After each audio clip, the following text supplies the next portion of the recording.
Thank you for staying with us. Now, this year, headlines have been dominated by wars in Ukraine, Sudan and the Middle East. It has also been a record year for elections around the world, with more than half of the planet's population voting in over 60 countries. In the US, it has been a year where Donald Trump was re-elected as president, and here at home, South Africa assumed the G20 presidency.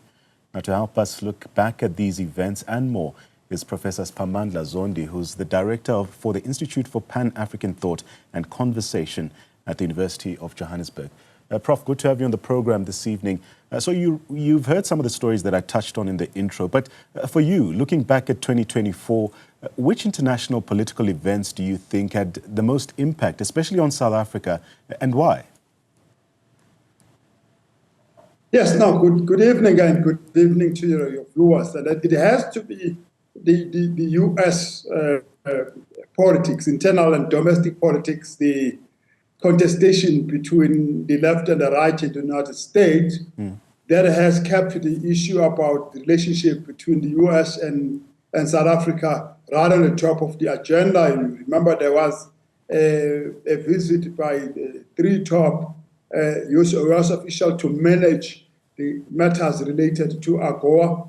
Remember, there was that very strange announcement by the now outgoing U.S. ambassador to South Africa about a ship carrying weapons from South Africa to Russia. That also kept us in the news. And then, of course, the U.S. elections, all manner of speculations about how the Trump administration might relate to South Africa. So the domestic politics of the United States have tended to impinge upon the ebbs and flows of South Africa's foreign policy, or foreign relations with the United States, and that includes trade and investment. That has been a big issue from where I stand. The second issue must be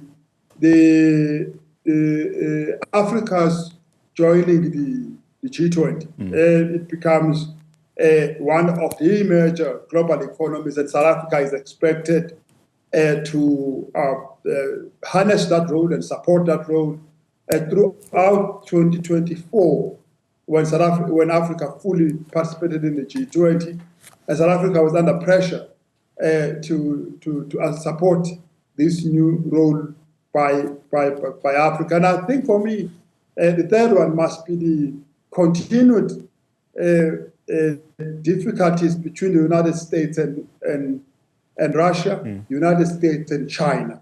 This geopolitics look like it's something happened very far away from us, but it impinges upon us in a very big way. Look at it, the one with Russia.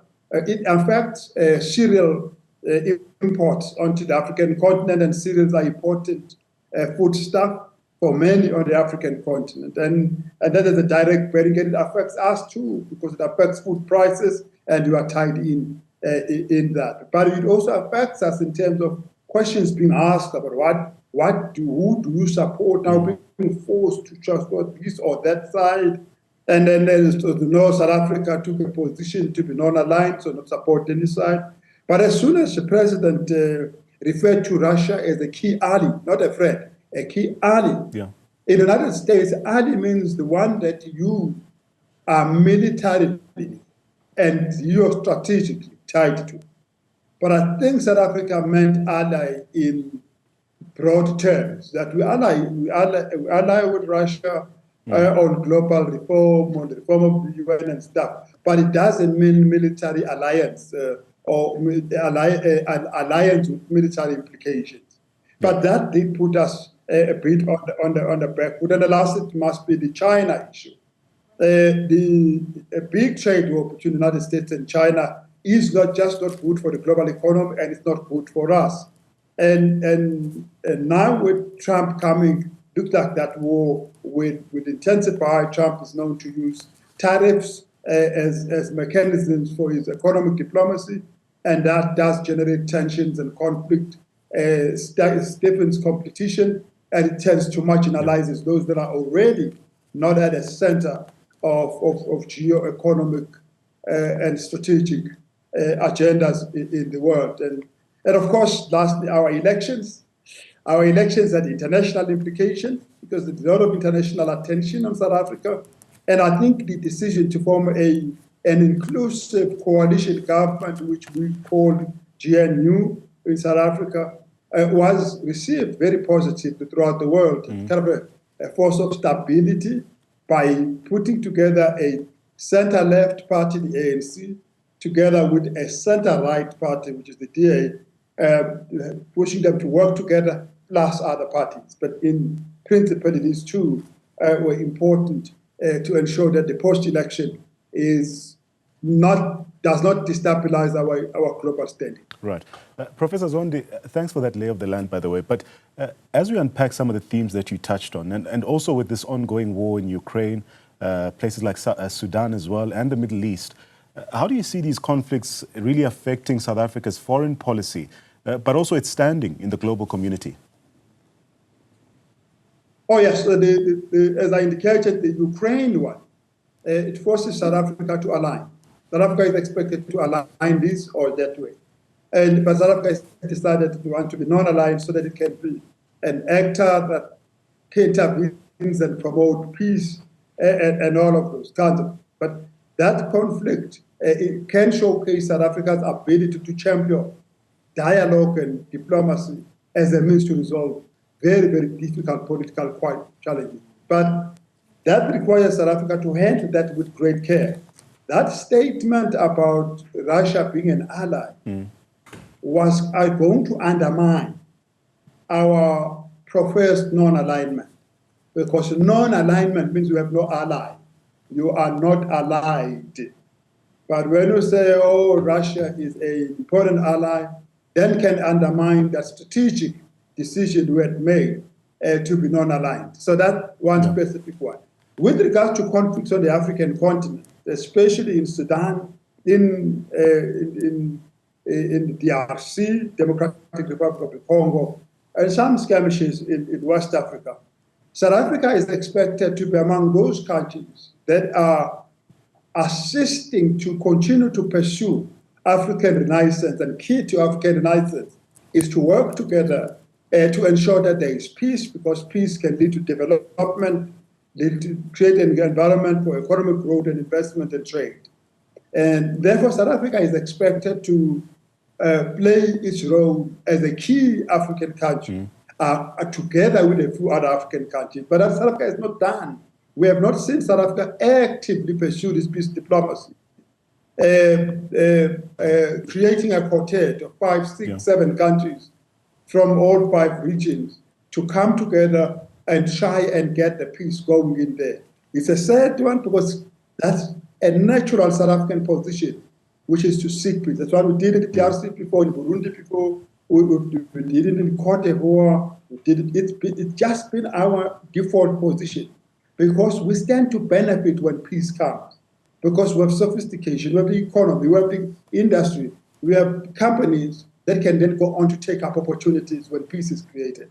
And I hope that South Africa will start to check up its peace diplomacy and quartet diplomacy and build very strong relationships with key anchor African states in order to make sure that there is peace in those countries. So the fact that conflict continues does pose question in our direction and make powers in the world to look upon us, because we've projected ourselves as a regional power. Now our region is burning now, burning even closer to us in Mozambique. We are expected to do more than just statements, but do shuttle diplomacy, get some process moving to demonstrate that the leadership responsibility we have, we are understanding that it comes with a cost, and the cost is action.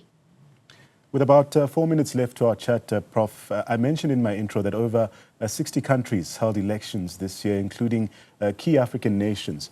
What patterns do you think are emerging in global politics that may influence South Africa's own political landscape? Definitely, there is consolidation of democracy, and this consolidation manifests itself in greater awareness among citizens about the power of the vote, and that they can use it in whichever way. The fact that a lot of African citizens are now realizing that I don't have to vote for the one I like, but I must vote for the one who performs, even if they are not from my region, from my ethnic group, from my ideological camp. But if they perform, I would vote for them. It creates a situation of fluidity. It makes possible massive change that we saw in Botswana, bring an end to 5 decades of rule by the PDP. So, and what happened in South Africa with a 30-year rule by the ANC coming to an end, now you have a coalition government. So there is a consolidation that is happening, and this consolidation can only grow if it is protected. And what is happening, therefore, in Mozambique must be watched very carefully so that it doesn't turn out to be an attempt to suppress the democratic will of the people, whichever direction that will is going. And so we have a lot of work to do to consolidate this democracy. And there's a lot of elections coming in 2025, and we'll all be watching to see how well we support the people's decisions, even when they don't go as expected. So, of course, the situation in Mozambique, as you explained, cannot be ignored. But before we let you go, let's explain more about these political shifts, especially that we are seeing on the African continent. Leadership changes in countries like Ghana, Senegal, but also looking further afield, in the UK as well. These have been quite significant. Very quickly, what lessons can South Africa take from these shifts, especially in leadership?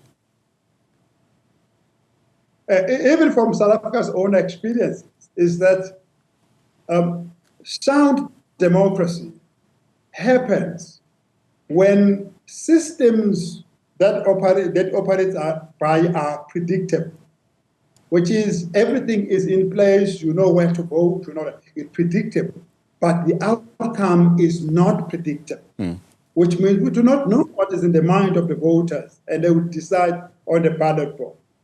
So the more unpredictable the outcomes are, the better for our system, the better for the competitiveness of our political system, so that no one takes for granted the power that they have.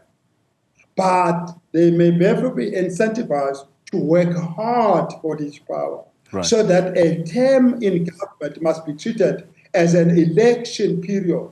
So you work for the vote from the very first month after election up to the next election. That can only be positive. And we've seen it happen in the cases that we have got. But the challenge then becomes for those who've now assumed power.